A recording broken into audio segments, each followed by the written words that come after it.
Watching the Mojo story. In an extremely significant development, 13 Israeli hostages have been released by Hamas a short while ago. Now, this has happened for the first time that there is a ceasefire in Gaza for 4 days, and that is being done for the release of 50 hostages who have been taken away by Hamas on October 7, and since then they are kept in Gaza. Now, these hostages, the ones that were released today, were reportedly held in southern Gaza Strip, and they were transferred to Red Cross inside Israel. The Israeli Defense Forces coordinated with various government ministries to facilitate their return to Israel. There are lots of arrangements being made when they come back to Israel. Reports suggest that they will be taken to hospital and thereafter they will be united with their families. Additionally, 12 Thai hostages are said to be released separately by Hamas through negotiations with the government of Thailand. You can see from those visuals, these are visuals released by the IDF uh, for the hostage, the preparations that have been done for the hostage and they'll be brought back to Israel. Of course, an extremely significant development. To talk more on this, we're joined by Dr. Guy Halftek. He joins us live from Tel Aviv, Israel. Welcome to the show, sir. He's a Harvard graduate and an Israeli tech CEO, part of the hostage release headquarters. Dr. Guy, extremely significant development this. For the first time since the war broke out, we've seen actually a pause and the release of hostage. How do you see this development? Absolutely. Pleasure to be here. Thanks for having me. It is a very significant development for the hostages, their families, and for the entire state of Israel. It is significant because for the first time, we're able to negotiate the release of a small but significant group, and more so because we believe and hope that this is going to be the beginning of a release of additional people who've been held hostage for almost 50 days in conditions where they were not able to receive medications, proper treatment. The Red Cross was not able to visit them. Israel and Israeli authorities and Israeli military had no access to them. And it was, and still is, a humanitarian crisis on catastrophic scale. Absolutely. And this also creates the hope that many more hostages will be released in the days to come. There were reports that for every 10 hostages that are released, there will be an additional 1 day ceasefire that will be added to the number of days. What are the details on that? Correct. We certainly hope that as the ceasefire is extended, additional hostages will be released and will be promptly released, still alive. We're extremely hopeful that they will be alive and in as best condition as possible. There are many questions and unknowns and uncertainties regarding their health situation and health conditions. We hope that Hamas is going to live up to its commitment to release those hostages. As you can imagine, the situation is fluid, extremely dynamic and fragile.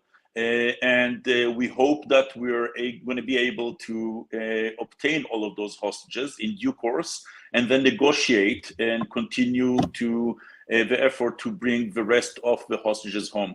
I should also mention that this is not only about the release of Israeli hostages, it is also about the release of Southeast Asian hostages, including Thai, more than 10 Thai hostages who've been kidnapped at the same time together with the Israeli hostages. So this is, as I mentioned. In fact, we can see that on the screen that it's been confirmed by the Security Department and Ministry of Foreign Affairs that there are 12 Thai hostages already released.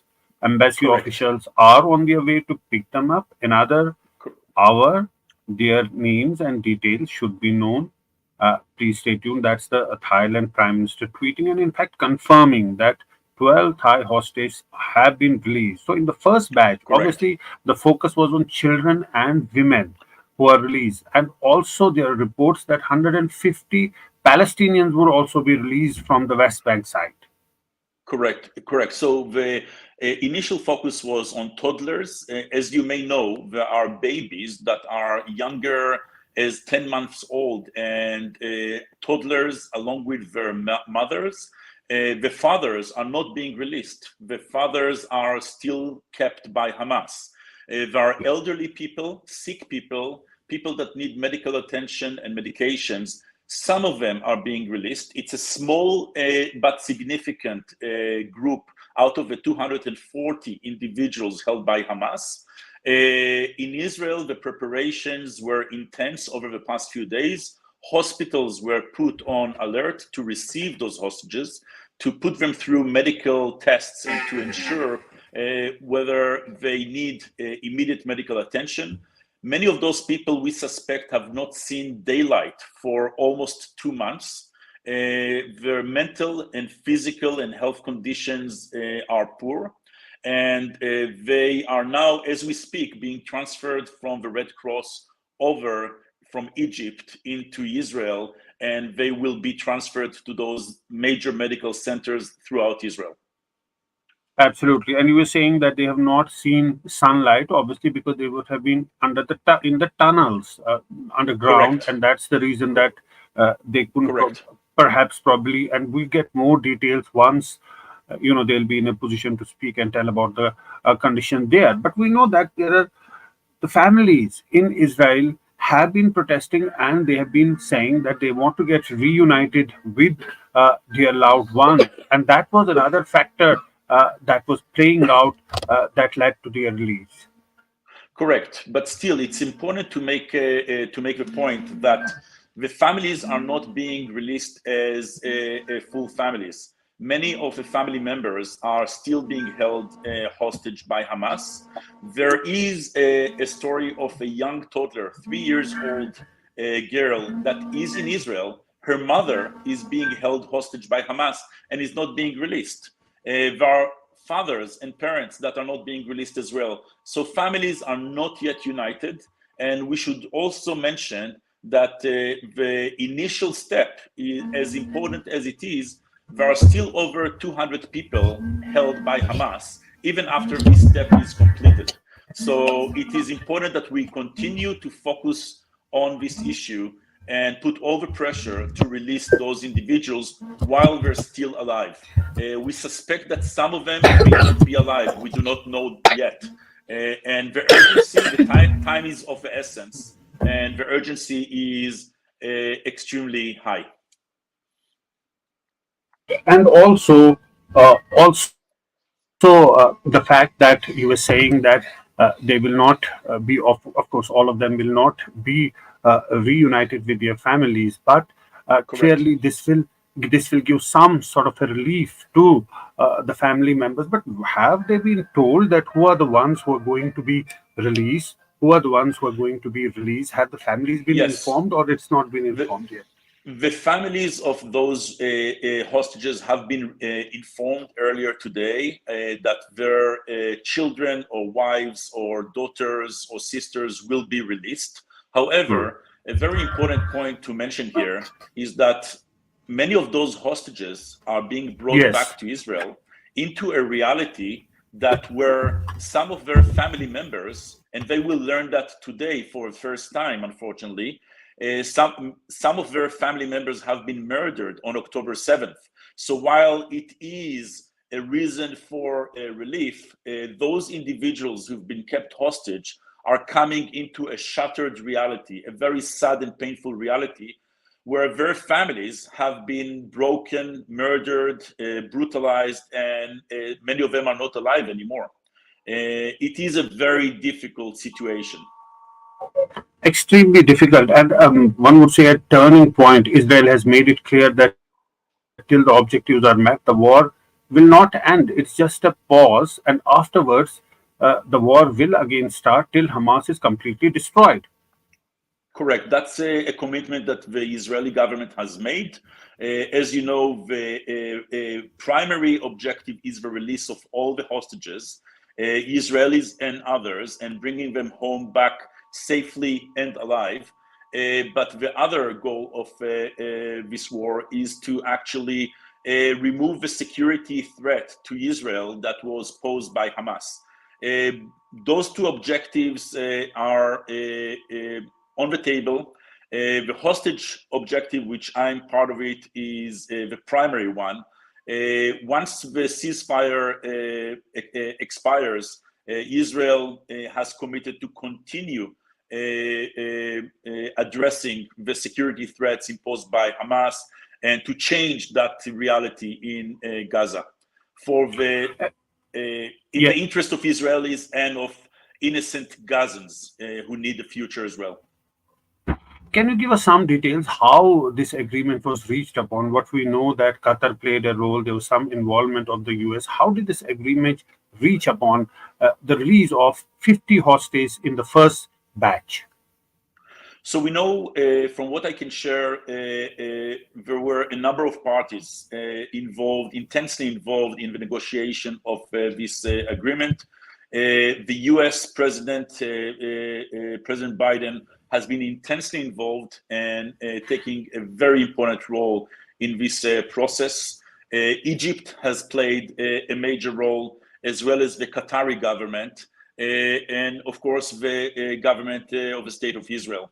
There have been many discussions, many meetings, some known, some less known, that culminated in this result.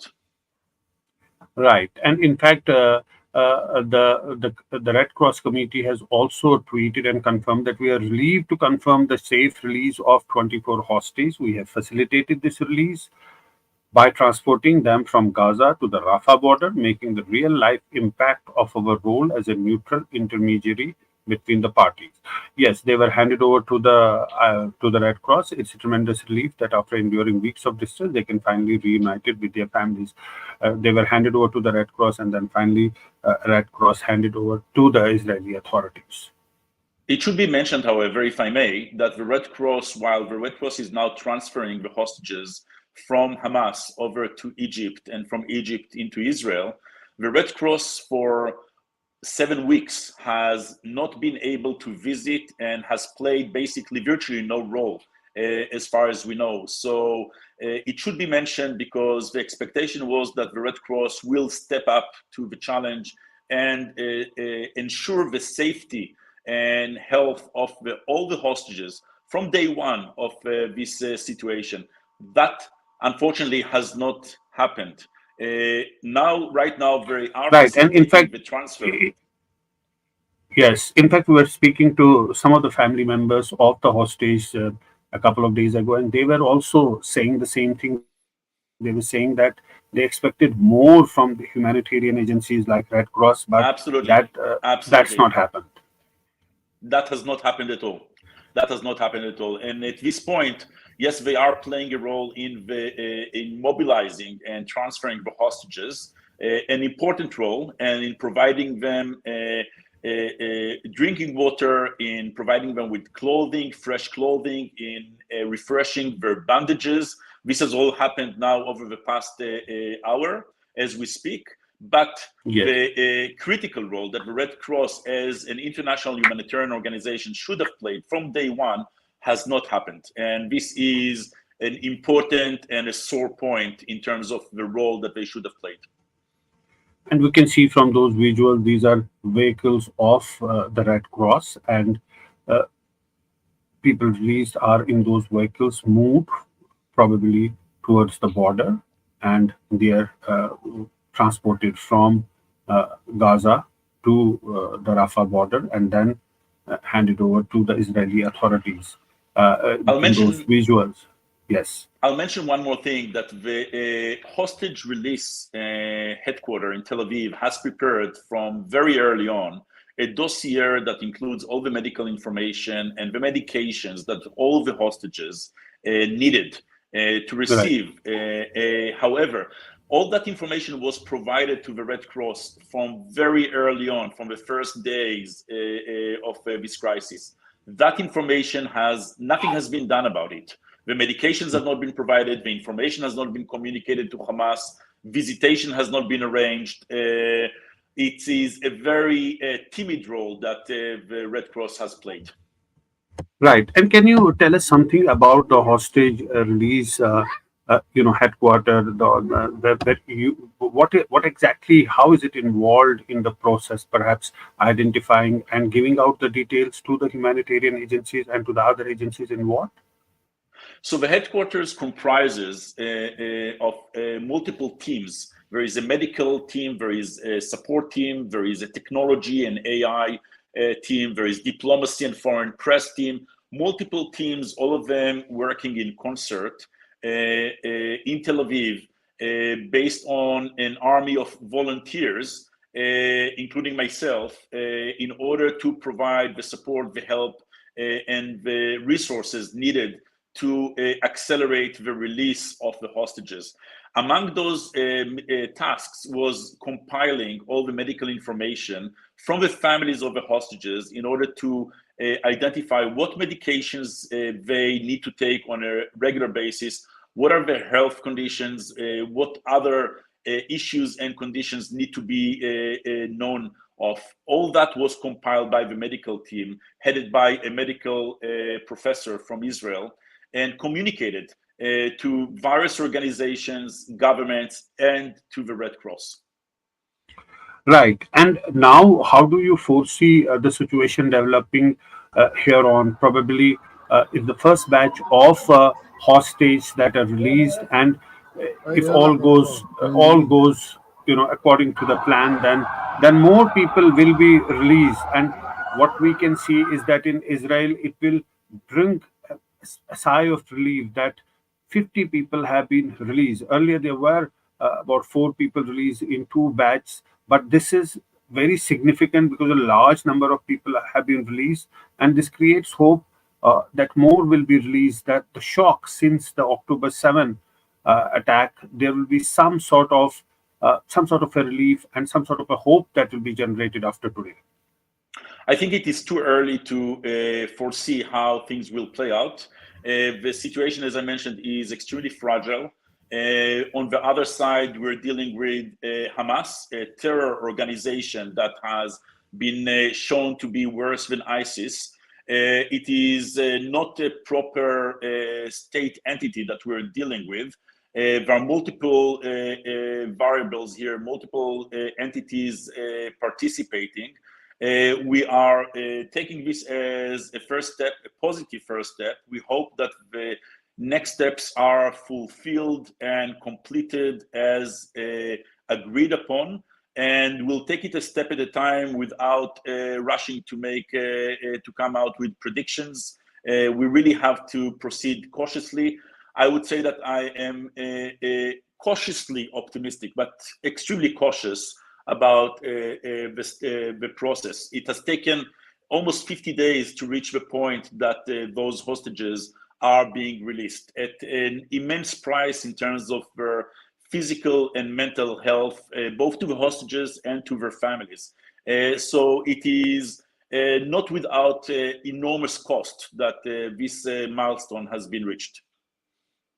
Right. But during the course of time, the IDF also said that they found bodies of hostages in the vicinity Correct. of Al Shifa hospital. So some of the hostages have actually died, have died. It's not clear that how many are alive, how many will be released, how many are Correct. not alive. It is not clear. It is not clear how many are alive. I will tell you that with respect to one of the hostages, just to kind of so your audience understands what we're talking about and who we're dealing with. One of the hostages, a young woman, 20 some years old, was kidnapped, held by Hamas in a house. She was wounded, brought over to a hospital in Gaza, and at the hospital, she was murdered at point blank by a Hamas terrorist. So she did not die, she was murdered, and she could have been released. There was no reason or point, of course, like there was no reason or point for any of the murders that happened on October 7th. But it was confirmed just a few days ago, based on forensic evidence, that she was murdered at the hospital by Hamas. Yeah. Again, waste of human lives on which is Right. Now, there are some reports that the prime ministers of Belgium and Spain are also holding some sort of a press conference at the border. But, uh, you know, all of this has happened now that these hostages are being released. But there is also another factor to all of this, that during this ceasefire time, more aid, humanitarian aid, and essential supplies will be sent across to Gaza. Correct, correct. So Israel, since very early on in this crisis, has taken the position that, as it has in any other military conflict, Israel is not going to inflict pain, suffering, and damage on the innocent population in Gaza. Not on hospitals and not on civilians and not on any other part of Gaza. In fact, Israeli military has brought medical equipment, including incubators, to help treat babies in hospitals and to transfer them into safe zone. The same thing goes on to into regarding bringing fuel, medications, food, and other humanitarian resources that Israel facilitated and enabled. So it is a very tricky situation for Israel, on the one hand, to address and to solve and eradicate the murderous threat from Hamas, from a brutal terrorist organization. On the other hand, to care for and provide the resources and support for the innocent population in Gaza and to allow them into safe zones. On top of that, the hostage situation. So as you can understand, this is truly a highly complex situation, a very delicate situation. And Israel stands by its values, values of cherishing human lives, not sacrificing human lives, not seeking revenge. None of those things are on the agenda in Israel. It's not a revenge, and it's not about punishment. It's about solving the security threat while releasing the hostages, while also not causing undue harm to innocent Palestinians in Gaza. Right. Now, there is a tweet by the Israeli Foreign Ministry which says that we condemn the false claims of the prime ministers of Spain and Belgium who are giving support to terrorism. And as a result of their words, their ambassadors will be invited to a harsh rebuke conversation. Israel is acting according to international law and fighting a murderous terrorist organization worse than ISIS that commits war crimes and crimes against humanity. We will resume fighting after the ceasefire until the elimination of Hamas rule in the Gaza Strip and the release of all of the abductees. Now, Spanish Prime Minister had said during a visit to the Rafah border crossing in Egypt that the current ceasefire in Gaza is not enough and that a permanent ceasefire was needed. But neither Spain nor Belgium had taken part in the talks for the hostage release. As we understand, it was Qatar and it was Egypt and it was involvement of Americans Correct, actually led to the release of the 50 hostages in the first batch and correct, also 150 prisoners from Israel who have been released through West Bank. So those are the facts on the ground, and you can see from those visuals. These are new visuals that we're getting. People who are being released, moving towards, have been taken to Israel.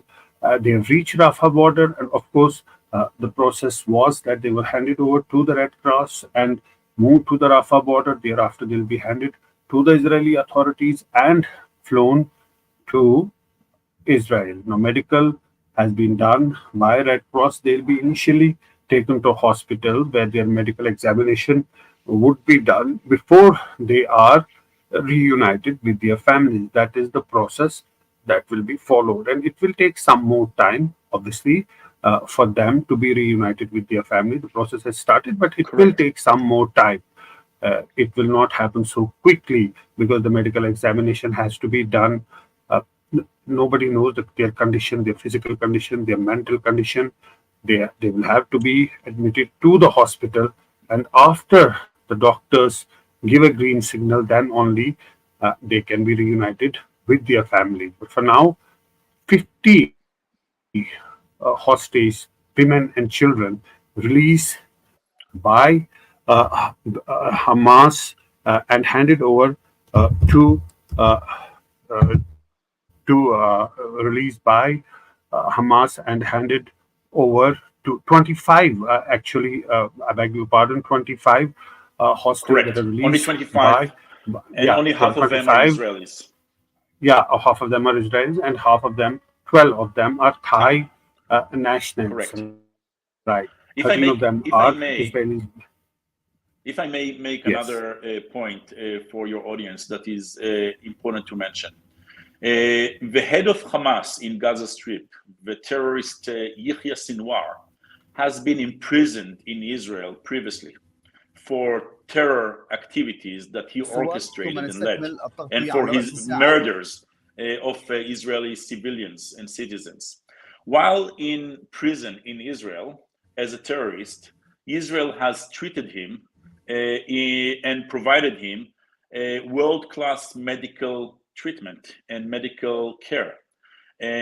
He's been received the best humanitarian conditions, including nutrition, medicine, daylight, clothing, and the company of other people. I want to issue a call here that all the remaining hostages held by Hamas, Israeli and others, should be afforded at least the same conditions that Yahya Sinwar was afforded while held in prison by Israel for his terror activities. The hostages held by Hamas right now has not committed any crime, has not committed any terror activity.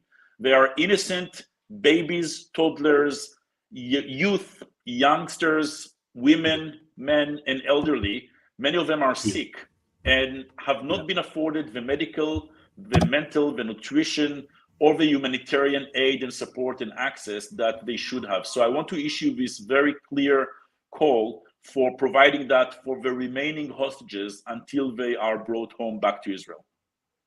Right.